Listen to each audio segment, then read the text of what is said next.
লোকটা তো ঘুমাচ্ছে, এটাই সুযোগ, এই সুযোগে কাগজটা লাগিয়ে দিয়ে চলে যায়।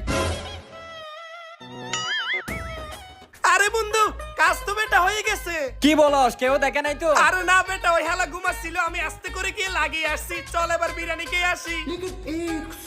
কি দরজালায় মাথা ব্যথা করতেছে, তাড়াতাড়ি চল বিরিয়ানি খেয়ে আসি। আরে বেটা, খিদা লাগলে তো পেটে ব্যথা করে, তোর মাথায় কেন ব্যথা করতেছে কিছুই তো বুঝলাম না। ঠিক আছে চল। হ্যাঁ হ্যাঁ চল। এই যে ভাই, এখানে যে বিরিয়ানির দাম লেখা আছে, এটা কি সত্যি? বাহিরে আবার কি লিখলাম? ভাই বিরিয়ানি খাবেন তো? হ্যাঁ ভাই। আচ্ছা আসেন ভিতরে। ঠিক আছে ভাই, এই চল।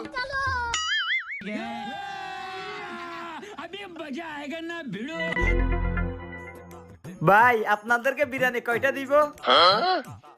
5টা বিরিয়ানি দেন ভাই। কিন্তু কেন ভাই, আপনার তো মানুষ 3 জন। দেখতেই তো পাচ্ছিস 3 জন, তাহলে আবার জিজ্ঞেস করার কি আছে? যা 3টাই নিয়ে আয়। আচ্ছা ঠিক আছে ভাই, এখনই নিয়ে আসতেছি।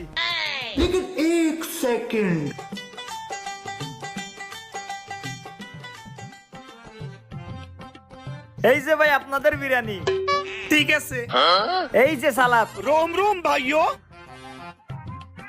কাকা, আজকে মজা করে বিরিয়ানি খাবো।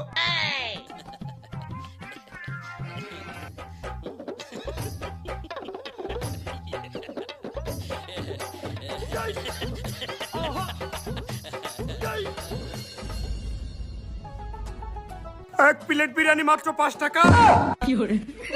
আরে জাহেদ ভাই, এইটা আপনি কি লিখে রাখছেন? আপনার মাথা ঠিক আছে? কি লিখে রাখছি ভাই? আপনি এখানে লিখে রাখছেন এক প্লেট বিরিয়ানি মাত্র 5 টাকা। কই দেখি তো। হ্যাঁ আসেন দেখেন, এই তো এখানেই তো লিখে রাখছেন। এক প্লেট বিরিয়ানি মাত্র 5 টাকা। ও বুঝতে পারছি, এই হালারা এই কাগজ লাগাইয়া আমার সাথে বাটপারি করতে চাচ্ছে। আমি ওদের উপরে বাটপারি করবো, ওরা এখন আমাকে চিনে নাই। আচ্ছা সাইদ শুনো। আচ্ছা ঠিক আছে, আমি কাজটা করে দিচ্ছি।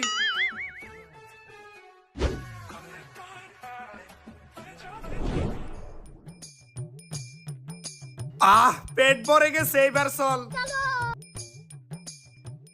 ভাই খাবার খেয়ে পেট ভরে গেছে, এই হলো আপনার বিল 20 টাকা।